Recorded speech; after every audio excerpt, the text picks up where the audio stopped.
அரசியல் நெய்யாண்டி விழாவிற்கு உங்களை அன்புடன் வரவேற்கிறேன். பை பை டாடா குட் பை. கிட்டத்தட்ட அரசியல் எப்பவுமே என்ன நடக்கும்னா, அரசியல் இதெல்லாம் சாதாரணமாப்பா அப்படிங்கிற மாதிரி ஒரு சில விஷயங்கள்லாம் நடக்கும். அதாவது நல்லாதான் பேசிட்டு இருப்பாங்க, ஆனா ஒரு சிலது வாய் விட்டு மாட்டிப்பாங்க. அந்த மாதிரி ஒரு சில அரசியல் தலைவர்கள்லாம் வாய் விட்டு மாட்டிட்டாங்க. ஸோ ஒரு பிளாஷ்பேக் மாதிரி, ஒரு மெமரி மாதிரி உங்ககிட்ட நான் வந்து போட்டு காமிக்க போறேன். ஸோ வாங்க வீடியோக்குள்ள போகலாம். நம் ராஜதந்திரங்கள் அனைத்தும் வீணாகிவிட்டது. இந்த லிஸ்ட்ல நம்ம பார்க்க போறது யாருன்னு பாத்தீங்கன்னா, தாவேகா தலைவர் விஜய் அவர்கள். இவரோட மேடை பேச்சு பாத்தீங்கன்னா பயங்கர ஃபயரா இருக்கும். இவர் பேசும்போது அங்க இங்கன்னு கூட பார்க்க தோணாது.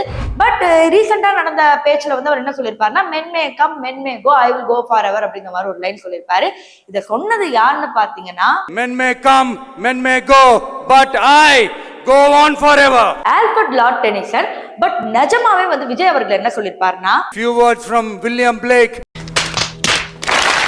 வில்லியம் பிளாக் சொல்லி மாட்டிப்பாரு. சோ இதுவும் வந்து ஒரு பெரிய பேசும் பொருளா ஆச்சு அப்படிங்கிறது குறிப்பிடத்தக்கது. நம்ம ஊர் அரசியல்ல சேர்றதுக்கு எல்லா அம்சமும் வந்துருச்சு ப்ரோ.